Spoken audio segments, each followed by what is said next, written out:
لا حول ولا قوة إلا بالله العلي العظيم. أعوذ بالله من الشيطان اللعين الرجيم. بسم الله الرحمن الرحيم. الحمد لله الذي لا يبلغ مدحته القائلون ولا يعفي نعماءه العادون ولا يؤدي حقه المجتهدون، الذي لا يدركه بعد الهمم ولا يناله غوص الفتن، الذي ليس لصفته حد محدود ولا نعت موجود ولا وقت معدود ولا أجل ممدود، وترى الخلائق بقدرته ونشر الرياح برحمته ووتدا بالصخور ميدان أرضه، ثم الصلاة والسلام والتحية والإكرام على النبي المكي المدني القرشي الهاشمي الأبتهي، ولعنة الله على أعدائهم وغاصب حقوقهم أجمعين. إلهي بحق الحسين الشهيد رب اشرح لي صدري ويسر لي أمري واحلل عقدة من لساني يفقهوا قولي. أما بعد، قال الله تبارك وتعالى في القرآن المجيد: بسم الله الرحمن الرحيم. وقضى ربك ألا تعبدوا إلا إياه وبالوالدين إحسانا إما يبلغن عندك الكبر أحدهما أو كلاهما فلا تقل لهما أف ولا تنهرهما وقل لهما قولا كريما واخفض لهم جناح الذل من الرحمة رب ارحمهما كما ربياني صغيرا. اللهم صل على محمد وآل محمد وعجل. آیت کریمہ کے ذیل میں بیان سے پہلے گزارش ہے ایک مرتبہ سورہ الحمد اور 3 بار سورہ اخلاص کی تلاوت فرما کر رضوانہ بانو بنت رفاقت حسین مرحوم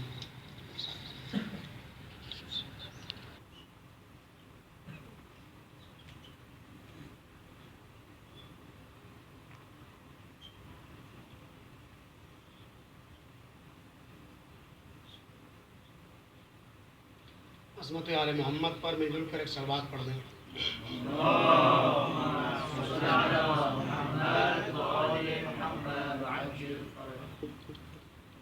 علماء کرام اور افاضل کا مجمع ہے. اس بات سے آپ بالکل مطمئن رہیں کہ جتنی بڑی آیت کریمہ کی تلاوت کی ہے اتنا لمبا انشاءاللہ بیان نہیں ہوگا، لیکن ایک درس کے عنوان سے اور بغرض اصلاح حاضر خدمت ہوں. امید ہے انشاءاللہ اگر کسی طرح کی کوئی کمی ہوگی تو آپ معاف فرمائیں گے اور انشاءاللہ مطلع فرمائیں گے.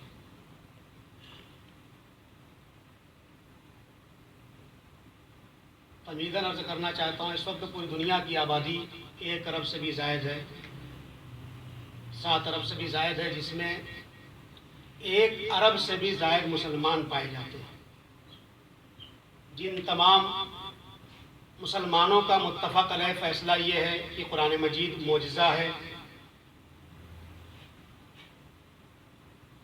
اور نہ صرف یہ کہ قرآن مجید معجزہ ہے بلکہ قرآن مجید جس طریقے سے دور حاضر میں انسانی فکروں کے دریچوں کو کھولتا ہے، افکار کو بلندگی عطا کرتا ہے، آنکھوں کو روشنی اور بینائی دیتا ہے، عقلوں کو کمال عطا کرتا ہے، ان سارے معجزات کا حامل ہے قرآن مجید. آج بھی قرآن آواز دے رہا ہے سیرت البہ الجبال، اسی کے ذریعے پہاڑوں کو اپنی جگہ سے ہٹایا جا سکتا ہے، مردوں سے گفتگو کی جا سکتی ہے. اور آج اس دور حاضر میں جہاں انسان نے بہت زیادہ ترقی کر لی ہے، ٹیکنالوجی کا زمانہ ہے، میڈیا کا زمانہ ہے، واٹس ایپ اور وائبر ہو، جو بھی آپ تصور کریں اور بہتر جانتے ہیں، یہ سب زمانے آپ کے سامنے ہیں. آج انسان نے بہت ساری چیزوں کو بنا کر دعوے خالقیت کر دیا ہے. کلون کے ذریعے بھیڑیا بنائے، سیلز کے ذریعے نہ جانے دوسری چیزیں بنائی، اور اس کے بعد اللہ کے مقابلے میں، نہ قرآن کے مقابلے میں، نہ اہل بیت کے مقابلے میں، نہ انبیاء و مرسلین کے مقابلے میں، خود خدا کے مقابلے میں آگے کھڑے ہو گئے اور کہا اگر خدا خالق ہے تو اس میں کیا کمال کی بات ہے، نہ جانے کتنی چیزیں ہم نے بھی بنا دی۔ توجہ فرمائیں عزیزو، آج خالقیت کا دعویٰ یہ سائنسداں، یہ دانشور، یہ مفکرین اور دوسرے لوگ، اگر جو قرآنی نگاہ سے دیکھا جائے گا تو جو خالقیت کا دعویٰ کرتا ہوا نظر آئے گا اسے مفکر نہیں کہا جا سکتا۔ جو خالقیت کا دعویٰ کرتا ہوا نظر آئے گا اسے سائنسداں نہیں کہا جائے گا۔ کیوں؟ اس لیے کہ اسلام نے سائنس کو سپورٹ ضرور کیا ہے، نہیں کی ہے، نفی نہیں کی ہے۔ یہ اور بات ہے ادھر کے مزاج میں اتنا اخلاقی گرائش آئی یا اتنا اخلاقی پستی آئی جسے کہا جائے، جس کی بنیاد پر انہوں نے خود کو اپنے کو خدا کے مقابلے میں لاگے کھڑا کر دیا ہے۔ توجہ فرمائے، تو مثال کے ذریعے بات کو واضح کرنا چاہتا ہوں۔ آج انسان نے سمندروں کے سینے کو چاک کر دیا، آج انسان نے خلاؤں میں فضاؤں میں اپنے ہڈے بنا دیے ہیں اور نہ جانے کیا کیا کرشمے انجام دیتا ہے اور کہتا ہے دیکھو ہم نے کلون کے ذریعے بھیڑیا بنایا، ہم نے اس کے ذریعے یہ بنایا۔ عزیزو یاد رکھیے، آج کتنا بھی ترقی کر لے انسان، آج ابھی انسان نے اپنے دماغ کا 10% حصہ استعمال کیا ہے، ابھی قیامت نہیں آنے والی ہے، قیامت قریب ضرور ہے، قرآن نے کہا ہے، لیکن کب آئے گی قیامت تو بہت بعد میں آئے گی، اس سے پہلے ظہور ہے، رجعت ہے، اس کے بعد قیامت ہے۔ لیکن ابھی آدمی نے اپنے دماغ کا 9-10% حصہ استعمال کرنے کے بعد خالقیت کا دعویٰ کر رہا ہے، مادیات کے ذریعے اپنے آپ کو نہ جانے کس منزل کمال تک پہنچا رہا ہے۔ یاد رکھو آج کے دور کو چھوڑ دو، جب انسان اپنے دماغ کا 90% حصہ اور استعمال کر لے گا، جب 100% حصہ استعمال کر لے گا، تب بھی خالق نہیں بن سکتا ہے، رازق نہیں بن سکتا ہے، مالک نہیں بن سکتا ہے۔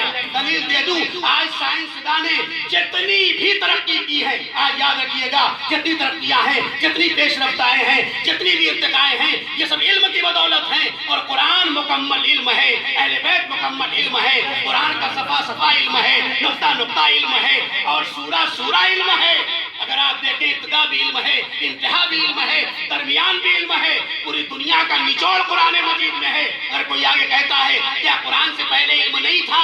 بے شک علم تھا، لیکن قرآن آواز دے رہا ہے مصدقا لما بین یدیہ ومہیمنا علیہ۔ آؤ دیکھو یہ گزشتہ تمام الہی کتابوں کا انٹرو بھی ہے، نچوڑ بھی ہے، مجموعہ بھی ہے۔ سلوات پڑھنے پر محمد والے محمد، اللهم صل على محمد وآل محمد۔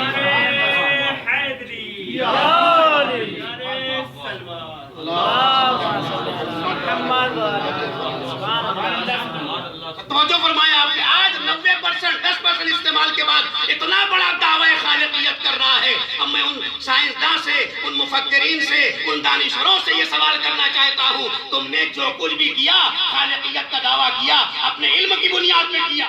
قرآن مکمل علم ہے، قرآن مکمل نالج ہے، قرآن مکمل گیان ہے، قرآن کا ہر لفظ علم ہے، صفحہ علم ہے، نقطہ علم ہے۔ اگر نقطہ علم نہ ہوتا تو کبھی کوئی آواز دینے والا یہ آواز نہ دیتا۔ انا النقطۃ تحت البوبا، علی اس نقطہ کمال کا نام ہے، جبے کے نیچے دیا جاتا ہے۔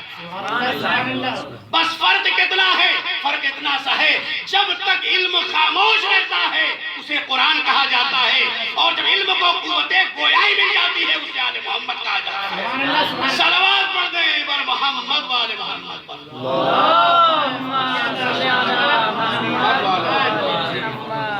تو جو بس تمیری منزل تو میں گزر رہا ہوں اور میں اپنے وقت میں انشاءاللہ گفتگو تمام کروں گا۔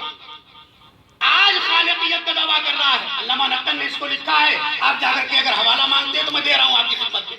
کہتے ہیں جب انسان اپنے دماغ کا سارے خلیہ اور سول جو میٹاڈور آیا ہے ان کے اندر جو علمی ارتقائیں ہو رہی ہیں، وہ ایک جو قرآن اتنے دنوں کے اندر میں ہے، اس کا خود چیلنج ہے کہ اگر کوئی چاہے تو بہت کچھ آگے کام کر سکتا ہے۔ کیوں؟ اس لیے کہ نہ جانے کتنے خلیے دماغ کے ابھی سو رہے ہیں۔ یہ اس کا انداز ہے بیان کرنے کا، سائنسدانوں کا دوسرا انداز ہے، مفکرین کا دوسرا انداز ہے، وہ الگ الگ بیان ہے، اس کی بحثوں میں نہیں جاؤں گا، لیکن یہ مسلم ہے ابھی انسان اپنی ارتقاء کے آخری منزلوں تک نہیں پہنچا ہے، یہ مسلم الثبوت ہے، اس میں شک کی بات نہیں ہے۔ اب میں پوچھتا ہوں، دور حاضر کا سائنسدان یہ کہتا ہے کہ ہم خالق ہیں، کلون کے ذریعے بھیڑیا بنا دیا، میں یہ پوچھتا ہوں یہ بتائیے آپ نے جو کچھ بنایا ہے کیا اللہ کی فضاؤں کا استعمال نہیں کیا، اس کی گھٹاؤں کا استعمال نہیں کیا، سورج کی روشنی کا استعمال نہیں کیا، ہواؤں کا استعمال نہیں کیا، گھٹاؤں کا استعمال نہیں کیا؟ تم نے کیا اللہ کے یہ رات و دن کا استعمال نہیں کیا؟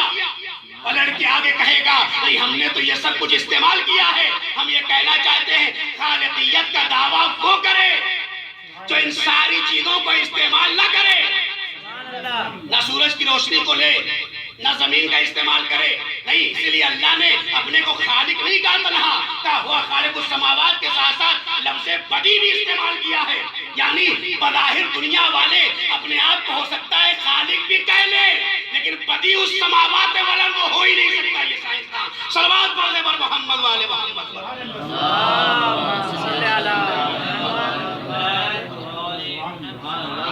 اور بتاؤں یہ جتنا بھی کام آپ جانتے ہیں، پہلے جب کمپیوٹر آیا تھا، ہم جب لکھنؤ میں تھے تقریباً 1996 میں، تو اتنا بڑا کمپیوٹر تھا شاید اس تعلیم کو لے لیتا، پہلا جو کمپیوٹر آیا تھا۔ پھر دھیرے دھیرے کم ہوتے ہوتے آج دیکھیے منزل کہاں تک پہنچی ہے۔ ایک چھوٹی سی فلیش میموری کے اندر کیا کیا چیزیں آتی ہیں۔ آج کے دور میں اللہ کے حشر نشر قیامت کو سب کا سمجھانا آسان ہو گیا ہے۔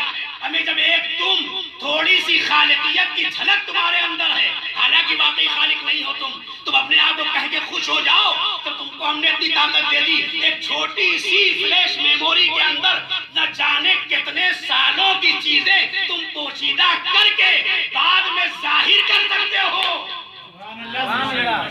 تو جو خالق عقل ہے، جو خالق شعور ہے، جو خالق انسان ہے، جو خالق موت و حیات ہے، اس کے بارے میں تم شک کرتے ہو تو ایسے قیامت میں سارے اسرار ظاہر ہو جائیں گے۔ قرآن میں یہ نہیں آیا ہے تم قیامت میں اپنے اعمال کو تمہارے سامنے پیش کیے جائیں گے، یہی نہیں ہے، صرف یہ ہے وَمَن يَعْمَلْ مِثْقَالَ ذَرَّةٍ خَيْرًا يَرَهُ، دیکھے گا، یرا کا لفظ ہے، یہ نہیں کہ سنے گا، وہاں پہ سنایا جائے گا، نہیں، فَمَن يَرَا، ہو سکتا ہے ہم کھڑے ہوں ہمارے سامنے کچھ چل رہا ہو، کبھی کچھ آ رہا ہو، کبھی کچھ آ رہا ہو، کبھی کچھ آ رہا ہو، اور میں اس کی وضاحت نہیں کرنا چاہتا ہوں، میں تمہید کو اس لفظ کے لیے تمام کرنا چاہتا ہوں۔ کیا کہنا چاہتا ہوں؟ یہ کہنا چاہتا ہوں اے سائنسداں، اور آج بھی جتنا سائنسداں کر رہا ہے آئندہ جو کرے گا، اللہ کے بنائے ہوئے میں سے کچھ گھٹائے گا کچھ بڑھائے گا۔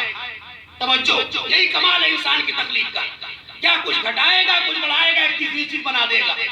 سائنسداں اور مفکرین اور جو بھی خالقیت کا دعویٰ کرنے والے ہیں، جملہ سنیے گا، جتنی بھی ترقی کر لے، یاد رکھیے گا اللہ کے بنائے ہوئے میں سے کچھ گھٹائیں گے کچھ بڑھائیں گے، ایک تیسری چیز کو وجود میں لائیں گے۔ تو عرض کروں سائنسدانوں کا کام یہ ہے شے سے شے کو ظاہر کر دینا۔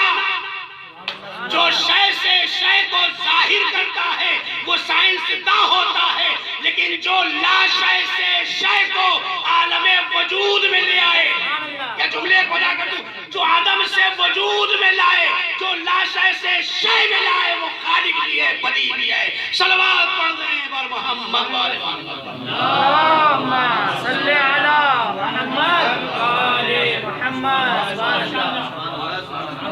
شے سے شے کا لانا انسانوں کا کام ہے۔ لا شے سے اگر کہہ دے کن، کسی سائنسداں میں یہ مجال نہیں ہے لفظ کن کے ذریعے کوئی نیا وجود لا کے جنم دے دے، نہیں کر سکتا۔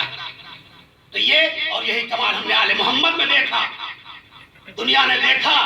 واقعات آپ کے سامنے مجھے پڑھنا نہیں ہے، جب جادوگر لقمے اڑا رہا تھا تو امام نے کیا کہا، اگر اشارہ کروں جس کا نہ جسم تھا، جس کی نام قالین کے اندر شیر بنا تھا، جس کی روح کا بھی کچھ پتا نہیں تھا، جس کے جدت فرضی خیال تھا ایک طرح سے قالین کے اندر، لیکن جب امام نے اشارہ کیا تو مجسم شکل میں سامنے آ گیا۔ ایک صلوات پڑھ دے بر محمد والے محمد، اللہم صلی علی محمد۔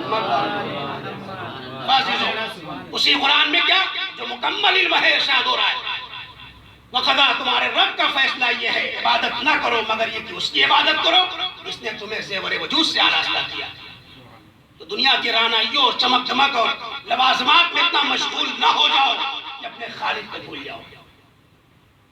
اور پورے قرآن مجید میں جملے کو سمیٹ رہا ہوں، پورے قرآن مجید میں 4 مقامات آپ کو ایسے ملیں گے جہاں پر پروردگار عالم نے اپنی توحید اور ربوبیت کے اعلان کے بعد والدین کا ذکر کیا ہے. مقامات بہت زیادہ ہیں لیکن بنا فاصلے بدون فصل بلا فصل تذکرہ، یعنی اپنے کے بعد نہ ائمہ کو لے کے آیا، پروردگار عالم، نہ اولیاء خدا کا ذکر ہے، نہ مرسل، کسی کا کوئی تذکرہ نہیں ہے.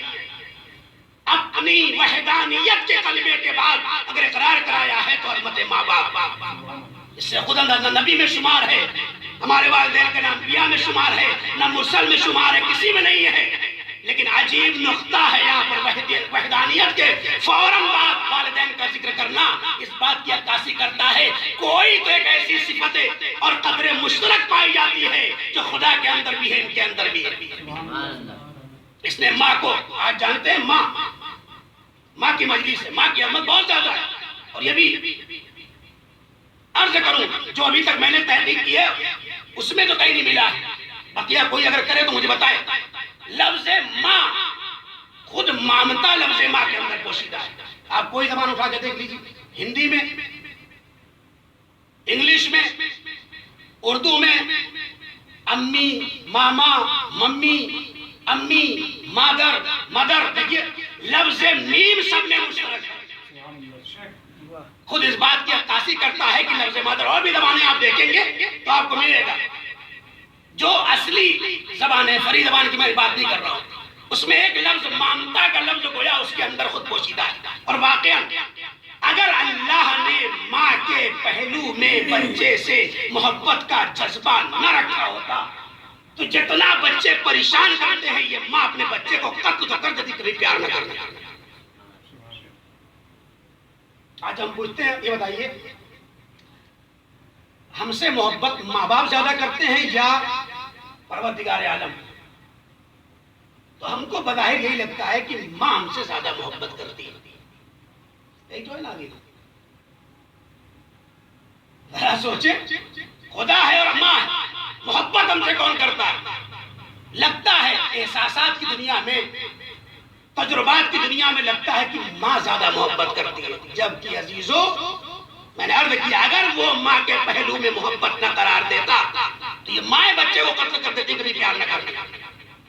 یہ اس کا کرم ہے کہ اس نے یہ محبت القاء کی ہے، ڈالی ہے، وقیت کی ہے ماں کے اندر. لہذا یہ ماں بچے اسے کچھ بھی کرے، پریشان کرے، مار دے، جو چاہے کرے، لیکن ماں برداشت کرتی ہے اور خوش ہوتی ہے. اگر بچہ شرارت بھی کرتا ہے بظاہر ماں، اگر آپ دیکھیں تو کبھی خوش بھی ہوتی، حتیٰ کہ جو بچے نہیں بولتے اگر بولنے کی منزل میں آئے چاہے وہ نازیبہ الفاظ بھی کہہ دیں، کم سے کم خوش اس بات پہ ہوتی ہے کہ میرا بچہ بولنے لگا ہے. یہ سب محبت ادھر دے. دریائے محبت کے ایک قطرے کا نام ماں ہے. جب اس نے پیکرے بشری میں اسے ڈھالا تو یہ ماں کہلائے. وہ دریائے محبت ہے، اس کا ایک قطرہ، اور اس ایک قطرے میں ذرا سی صفت، کون سی؟ رحم کی صفت اس کے اندر رکھ دی. وَرَحْمُ الرَّحِمِينَ ہے، رحم کی ایک جھلک اس پیکر کے اندر رکھ دی. توجہ میں منزل تک آپ کو پہچانا چاہتا ہوں. ایک جھلک اس رحم کی، رحمانیت کی ایک جھلک ماں کے پہلو میں رکھی. ابھی اشعار آپ نے سنے کہ اسی کی محبت کا نام محبت ہے جو کائنات میں بے لوث ہے اور بغیر کسی لالچ و غرض کے اوپر قائم ہے اس کی محبت. دریائے محبت کا ایک قطرہ اس نے اس کو پیکر بشری میں ڈالا تو یہ ماں کہلائی. اب ذرا سوچو عزیزو، ایک ماں ہے، اس کا وجود ہے نا 50 سال 60 سال 100 سال جو بھی ہے، 10 سال، لیکن ذرا سی اگر ماں میں اور بیٹے میں انبن ہو جائے تو قدرت کی آواز دے رہا ہے، آوازیں قدرت آ رہی ہے کہ اگر ماں اور بیٹے میں انبن ہو گئی تو اب زندگی کے سارے اعمال گئے، روزہ گیا، نماز گئی، حج گئے، جو کچھ تم نے عمل انجام دیا تھا. اگر ماں نے تمہیں آگ کر دیا، ترچھے دیکھ لیا اور تم سے راضی نہیں ہے تو جنت میں جانا تو درکنار، جنت کی خوشبو بھی نہ پوچھو گے، ہفتے اعمال کے سبب قرار پایا جائے گا. نہ جانے کیا کیا آفتیں بلائیں زندگی میں نازل ہوں گی اور مرنے کے بعد تو جو حدیث ہیں وہ سب آپ کے سامنے ہیں. اے پروردگار، یہ ماں کا وجود ہے، رحمانیت کی ذرا سی صفت تو نے اس کے اندر قرار دی، اور آج یہ آ کر کے تو کہہ رہا ہے اگر ذرا سا انبن ہو جائے، ماں ناراض ہو جائے تو سارے عمل بیکار ہو جائیں گے. اے پروردگار، تو عادل ہے، عادل ہم نے اتنی زحمتیں کی، نماز پڑھی، روزے رکھے، نہ جانے کتنے کار خیر زندگی میں انجام دیا، اگر ذرا سا انبن ہو جائے تو زندگی کے سارے عمل فاسد ہو جائیں گے، حد عمل ہو عمل ہو جائے گا۔ یہ کیا بات ہے؟ آواز آئی جی ہاں، یہ ذریعہ خلقت بھی ہے اور رحمانیت کا جذبہ بھی اس کے اندر پایا جاتا ہے۔ ہم نے ان صفت کا مالک بنایا تو عزیزو جس کو ارحم الراحمین کی ایک صفت کی ذرا سی جھلک ماں کے اندر رکھ دی، اگر اسے کوئی ناراض کر دے تو پھر وہ واصل جہنم ہوگا، جنت میں نہیں جا سکتا۔ تو ذرا سوچو، جن آل محمد کو پروردگار عالم نے اپنی تمام صفات کمالیہ اور جلالیہ کا مظہر بنا کے اس کائنات میں بھیجا ہو، اگر ان آل محمد کو کوئی ناراض کہہ دے تو کیسے جنت میں جائے گا؟ صلوات پڑھ دیں پر محمد اللہم صلی علی محمد۔ یہ ایک صفت کی جھلک بھی ہے، تو بہت محبت کرتی ہیں مائیں۔ اور جو ابھی اشعار پڑھ رہے تھے، یہ مجھے پڑھنے کا ارادہ نہیں تھا، ابھی دماغ میں آ گئی ان کے اشعار سن کے، جو کہتے ہیں یہ روایات موجود ہیں، اگر دعا قبول نہیں ہو رہی ہے تو ماں باپ کے قبر پہ جا کے دعا کرو، سرانے دعا قبول ہو جائے گی۔ دو طرح کی حدیث ہے، قبر پہ جاؤ، جا کے دعا مانگو، دعا قبول ہو جائے گی۔ اب ذرا سوچیں، آج بدعت کی ہوائیں جو رائج ہیں، جو زہر پھیلائے جا رہے ہیں، بدعت وہ بدعت، اس کا جواب تو کھلا عالم اسلام کے اندر موجود ہے۔ خود رسول نے فرمایا انا وعلی ابوا هذه الامه، میں اور علی اس امت کے باپ ہیں۔ ذرا سوچو عزیزو، جب عام باپ کی قبر پہ کھڑا ہو کے دعا مانگنے سے دعا کو قبولیت عطا ہو جاتی ہے، تو جو اس امت کے حقیقی باپ علی اور رسول ہیں، اگر ان کے روضے اقدس پہ کھڑے ہو کے دعا مانگی جائے گی تو نہ صرف یہ کہ خدا نہ خواستہ جو تم فتوائیں دیتے ہو یہ بدعت نہیں ہے، یہ عین عبادت بھی ہے، دعا کی قبولیت کی ضمانت بھی ہے۔ صلوات پڑھ دیں بر محمد والے محمد۔ اللہم صلی علی محمد۔ یہ تو ظاہری باپ ہے، اصل حقیقی باپ رسول کہہ رہے ہیں میں ہوں اور مولائے کائنات۔ لیکن اگر واقعاً آج جو رنگیلا رسول اور یہ شیطانی آیات اور جو کچھ ہے، یہ سب اسی افکار کا نظریہ ہے جو آل محمد کو چھوڑ کر اسلام کو دنیا میں پیش کیا ہے۔ اور یہ جملہ آپ کی سماعتوں کو عرض کر دوں، اگر آل محمد کو اسلام سے ہٹا دیا جائے تو تاریخ جو آپ پڑھیں گے، تاریخ اسلام سوائے عیاشی، مکاری اور بدکاری کے کسی اور دوسری چیز کا نام اسلام نہیں ہوگا۔ عروج عطا کیا ہے، کمال عطا کیا ہے۔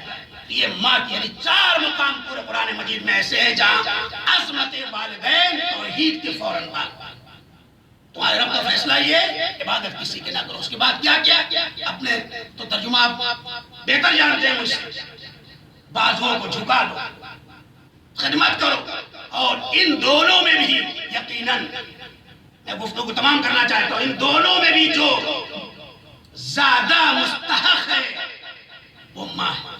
آپ نماز پڑھ رہے ہیں، مستحب بھی دونوں نے بلا لیا، کس کی طرف جائیں گے؟ واضح کیوں؟ اس لیے کہ آپ صرف سجادیہ میں بھی دیکھیے، امام نے ماں کی جو بتائی ہے اس میں بتایا ہے یہ جو 9 مہینے کی زحمت ہے اسے تم نہیں سوچ سکتے۔ لہذا یہاں پر ماں کی عظمت، آنے والا واقعات بھی گواہی دیتے ہیں، آنے والا آیا کہ رسول اللہ کس کے ساتھ نہیں کروں، کہا ماں کے ساتھ، کہا کس کے ساتھ، کہا ماں کے ساتھ، کہا کس کے ساتھ، کہا ماں کے ساتھ نہیں کروں۔ چوتھی بار پوچھا منور، کہا منور، کہا کہ باپ کے ساتھ۔ 3 بار مسلسل پوچھنے کے بعد ماں کا حوالہ دیا اور چوتھے مرحلے باپ کا حوالہ۔ ایک نے اپنی زندگی کے آخری یعنی والدین کی زندگی کے آخری ایام میں ماں کی خدمت کر رہا ہے، 10 سال تک ماں کی خدمت کی مسلسل۔ یہ بہت بڑا شرف ہے، جن کی مائیں اور جن کے باپ زندہ ہیں وہ خوش نصیب ہے، واقعی خوش نصیب ہے، ابھی موقع ہے خدمت کر سکتے ہیں۔ لیکن جن کی دنیا سے گزر چکی ہے وہ بھی خدمت کر سکتے ہیں۔ یہ مجلس اعزا، یہ سورہ فاتحہ ورنہ ایسا ہے شریعت میں کہ مرنے کے بعد بھی آپ کرنے کا اختیار اللہ نے کو رکھا ہے، اور مرنے کے بعد بھی وہ تمہیں دعا دیں گے کہ تم منزل کمال تک پہنچ سکتے ہو۔ ناراض ہوئے ہماری زندگی میں کامیابی نہیں ملے گی، کچھ سزائیں اللہ مرنے کے بعد تو ساری سزائیں ملنے والی ہے، لیکن جزا اور سزا کے کچھ نمونے اس کائنات میں دیتا ہے جو یہ کائنات محدود ہے۔ نمونے ان میں سے یہ ماں باپ بھی شامل ہے۔ مرنے کے بعد وہاں سے دعا دیں گی تم کامیاب ہوں گی، نہ تو جو مر گئے ختم ہم خدمت نہیں کر سکے، نہیں، مایوس ہونے کی بات نہیں۔ 10 سال تک خدمت کی یا رسول اللہ، کیا میں نے اپنی ماں کی خدمت پوری کر دی؟ تو رسول کی زمین پر بل آ گیا پیشانی۔ آپ نے فرمایا کیسے تم نے سوچ لیا کہ ماں کی خدمت مکمل ہو جائے؟ آپ نے فرمایا صرف 9 مہینے اپنے شکم میں تمہارا قرار دینا، اس کا یہ 9 مہینے کی محنت ایک طرف اور تمہاری پوری زندگی کی خدمت ایک طرف، تب بھی برابر نہیں ہو سکتا۔ اور جو زحمت اٹھائی ہے 9 مہینے کے بعد وہ الگ، یہ صرف 9 مہینے کی بات امام رسول نے کی، اور کہا دیکھو، اور کبھی سوچنا بھی نہیں اس انداز سے کہ ہم نے ماں کی خدمت کر لی، مطمئن نہ ہو جانا، خوش نہ ہو جانا، خوش فہمی مبتلا نہ ہو جانا، ارے تو ہم نے کھانا کھلا دیا، ہاسپٹل پہنچا دیا، اس کے بعد جیلوں کی مجلس کروا کے دیگیں چڑھوا دی، مطمئن نہ ہو جانا، کہا سوچ بھی نہیں سکتے۔ صاحب یہ فکر بتایا ہے رسول نے، کہا دیکھو ایک موقع وہ تھا کہ تم نہیں بھلا، وہ تمہاری خدمت کرتی، تم پیٹ میں تھے تمہاری خدمت کرتی، پیٹ سے باہر آئے تمہاری خدمت کی، تھوڑا بڑے ہوئے خدمت کی، مسلسل خدمت ہے۔ وہ اشعار آپ سن چکے ہیں کیسی کیسی خدمتیں ہیں، اور جو اشعار مسلسل کہہ رہے ہیں، جاری ہے سلسلہ اللہ سلسلوی کا ماں کے اوپر آج بھی جاری ہے، وہ ہر سال 2-4 اس میں بن بڑھا دیتے ہیں، اس سے سب آپ واقف ہیں، وہ میں جملے کو دہرا کے وقت ضائع نہیں کرنا چاہتا ہوں۔ کہا دیکھو وہ ساری خدمتیں ماں کی یاد کیا، لیکن جب تم چھوٹے سے ماں تمہاری خدمت کرتی تھی، حتیٰ اگر ڈاکٹر نے بچے کو لاعلاج بتا دیا ہے کہ ابھی اس کا مرض ٹھیک نہیں ہوگا، تب بھی اس کے علاج کے لیے پوری کوشش کرتی ہے، اور کہیں پر بھی اس کی خدمت کے ساتھ ساتھ اس کے دماغ میں موت کا تصور نہیں آتا ہے۔ توجہ، موت کا تصور نہیں آتا ہے۔ کہا وہ جو تمہاری خدمت کر رہی تھی، لمحے لمحے پل پل، ہر سیکنڈ، ساعت، گھنٹے، منٹ، خدمت کے ساتھ ساتھ ماں کے دماغ اور ذہن میں تیری حیات کا تصور تھا، اور آج جب وہ بوڑھی ہو گئی، تم 10 سال تک کی خدمت کر رہے ہو، تو تمہارے دماغ میں جتنی خدمتیں ہیں، ہر ایک خدمت کے ساتھ یہ تصور ہے کہیں پروردگار میری ماں دنیا سے چلی نہ جائے۔ ہر جگہ خدمت کے ساتھ ساتھ تصور موت ہے۔ کا بس یہ فرق ہو گیا، تصور حیات کے ساتھ جو ذات خدمت کرے اسے ماں کہا جاتا ہے، تصور موت کے ساتھ جو ماں کی خدمت کرے اسے اولاد کہا جاتا ہے۔ کہا جب موت اور حیات برابر نہیں ہے تو دونوں خدمتیں کہاں سے برابر ہو جائیں گے؟ صلوات پڑھے بر محمد والے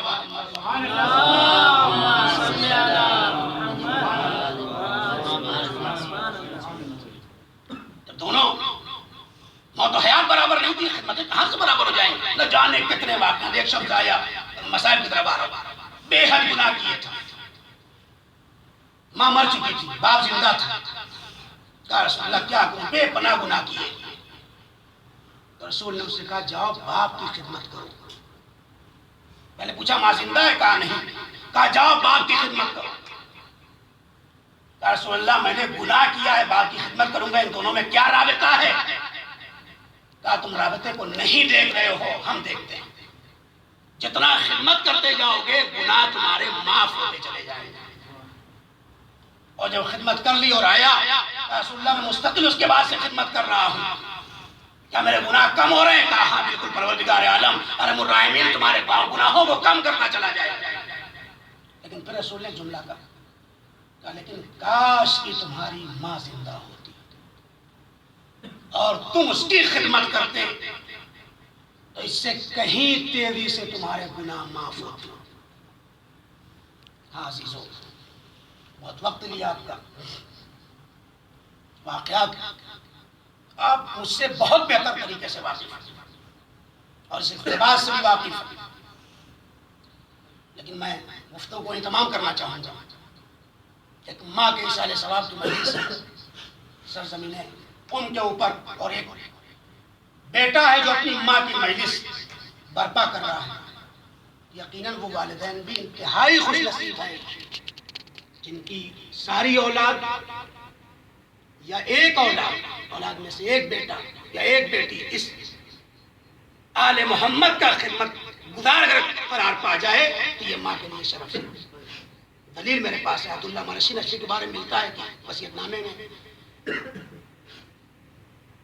واقعات موجود ہیں، ان میں سے ایک باپ کی خدمت والا بھی کہتے ہیں اتنا بڑا کتاب خانہ اور اتنی بڑی لائبریری قائم کرنے کا انسان کے بس کی بات نہیں ہے۔ نہ جانے کتنی نماز اور روزے اجارے کے لیے اور نمازیں اور روزے قائم کر کے آپ نے کتاب خانہ بنایا، لیکن وہیں پہ یہ فرمایا جہاں میری زحمتیں اور ساری چیزیں موجود ہیں اس کتاب خانے کو وجود میں لانے کے لیے، وہیں میرے ماں باپ کی دعا بھی شامل ہے۔ کیا دعا تھی خود فرماتے ہیں، کہا دعا کی تھی میرے والدین نے، پروردگار میرے اس بیٹے کو علوم آل محمد کا نشر کرنے والا قرار دے، ناشر قرار دے۔ آج دیکھیے دنیا کی بڑی بڑی لائبریریوں میں اور کتاب خانوں میں اس کا شمار ہوتا ہے، خطی نسخے کے اعتبار سے پوری دنیا میں چوتھے نمبر کا یہ کتاب خانہ ہے۔